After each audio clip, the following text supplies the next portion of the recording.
Hello, in front of me I've got MOTOROLA Moto E6S. In this video I will show you how to use Google Assistant on lock screen.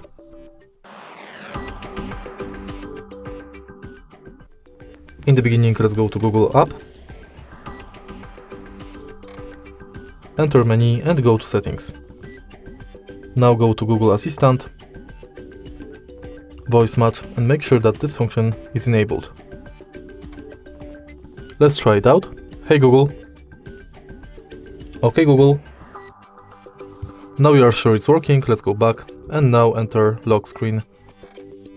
Also enable this function. Now lock the screen and simply say, okay Google. What's the weather like tomorrow? There will be showers, with a high of 8 and a low of 4.